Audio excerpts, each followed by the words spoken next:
Hi everyone, I'm Carolina. I'm an architect. I'm a social lecturer at the University of Kent, and I was at the London workshop when I met most of the faces I see in the room today.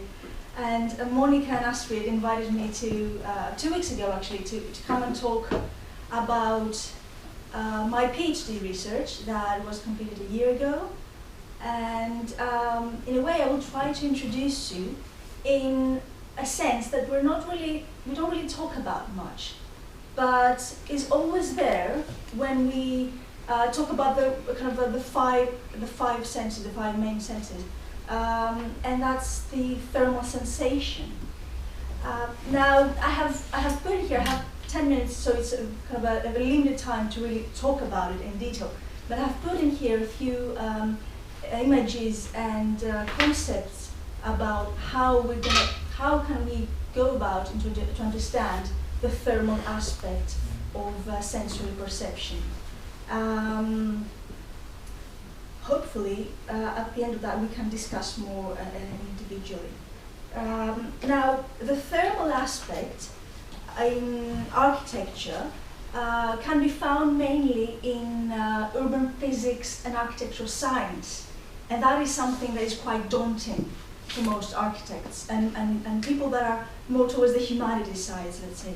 And in a way, it has an inherent part of quantifying data and environments and measurements, as Rainer pointed out at some point.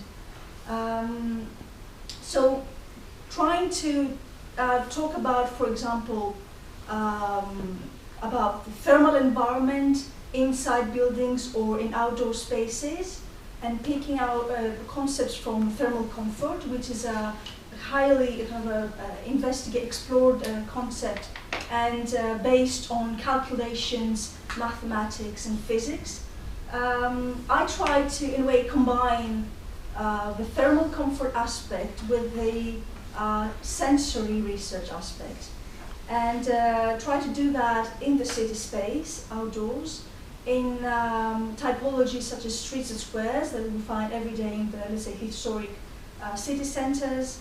And I focused also on people walking. So many variables together. And in a way, I try to identify the thermal perception of people walking outside in the city and experiencing the city.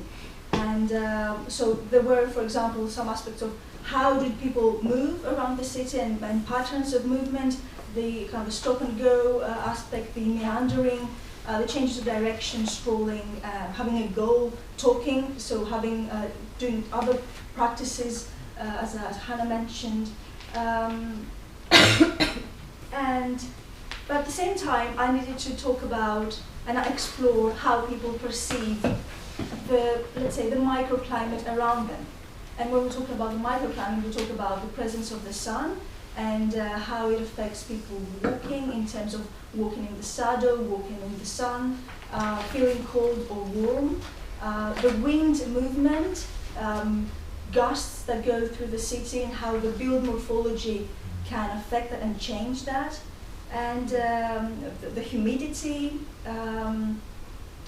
the radiation from different surfaces in the street, and the heat that is radiated and lead through them. And in a way, it was an orchestration of parameters put together in order to understand how people react to that and how people sense that thermal aspect as they walk. And in order to do that, I kind of came up with this hybrid methodology that put together a group of people walking in a specific route. In Rome, for example, London, and at the same time, I would follow them around with a portable weather station at, you were going to see a picture later on, at 1.75 meters height. You can imagine the remarks that we were getting as we were walking down the street. Someone said, "Are we detecting alien invasions?" But it was really interesting because we had that aspect of quantifying let's say the objective data of the environment, So what is actually up there, how cold, warm, humid it is. A certain kind of a sense of prediction that you can have through that. You can actually predict the thermal comfort index through these measurements. But at the same time, we had a group of, let's say, 15 people were walking along with us, and they had questionnaires. They became researchers themselves, and they would respond at specific points to the thermal environment around them based on specific questions that would be repeated for each point in a way. So we have this aspect of objective and subjective data put together simultaneously. And this is just a wild diagram to show how many different parameters come into play, so how many different variables that makes it, and explains how complex it is to really measure and understand. This is one of the case studies in Rome, in a very frequented street. This is Campo dei Fiori, at the low left, up to another square, Piazza Cairoli at the top. And we would walk through these different spaces, from a square to a narrow street, a small largo, a small opening right in the middle, another street, a widening, funnel-shaped, and then a square with vegetation. So all these different parameters of the environment of the city were in a way explored by participants. And we did something like 20 walks during summer and winter in Rome, and the same in London. And we managed to have, it was a longitudinal study, so we managed to have the same participants in the same cities, obviously. I had 2 participants that actually wanted to come. So if I'm coming today, I came last night from Canterbury, and I still bring with me the expectations about the weather that I had in Canterbury here in Cologne. So in a way, you have that have a cultural aspect involved as well. And there was a question about how you would be able to put together the objective and subjective data in order to have some sort of a meaningful result that could help architects in a way, because at the end of the day, that's what it's all about.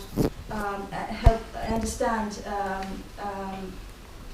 how you can either improve a space or change it, somehow find, let's say, thermal identity. I just made that up, I don't know if that exists as a term. But in a way, attribute a specific thermal quality to spaces, and be aware of all these mechanisms that take place when we're walking in the city in terms of the thermal environment. So in a way, I developed this graphic tool that puts together the objective and the subjective data in the same diagram, as well as votes about comfort state and whether there was a sort of a sense of variation in the thermal experience between spaces. And in a way, you can. This is based mainly in Lucas' sensory notation, but there is a great difference in that he prioritized senses, whereas I'm focusing on one sense. And in a way, this let's say shape that comes out of the diagram, the pink shape, can start to talk about the specific qualities, thermal qualities of a space. So you'd have at the upper part the measurements about the solar radiation, the air temperature, the wind speed, and the lower part would be the votes about from people, the responses from people about how they felt about these specific measurements, and without actually knowing, without actually being able to see them. And at middle, you could see the comfort state and the thermal variation experience. And in a way, that can be really interesting for urban planning that we talked about in London, for example. I am part of a group about urban mobility in Paris, Université Paris, and we got a commission from the city of Paris to analyze a specific street, Rue du Faubourg du Temple, near Place de la République, after the regeneration scheme 2 years ago. And they wanted to change the image of the street as a hub of, let's say, polluted and dirty and uncomfortable, let's say, street into a more an improved state. And they asked us what kind of methodology would we use to try and understand the different qualities and how we come to propose improvements. And part of the methods used was a thermal walk, same as the one that I did in Rome and London. Here you can see, for example, the portable weather station we built in Paris, in Université Paris-Diderot. And some of the participants, again, we would make a specific route to this specific street that needs to be regenerated, and at the end we would have sort of a collection of data and a graphic representation with this design tool to start showing, for example, right at just by looking at the graph and the shape, the pink shape of the graph, let's say, to understand specific changes, and that led to proposals for pedestrianizations, the inclusion of hot and cool spots in specific parts of the street, change of uses, change of materials, and the inclusion of vegetation. And I'm going to stop here. These are some of the publications that this research has appeared and will appear in the following months. I'm going to stop here, and I'm going to possibly talk about it later with the individual. Thanks very much.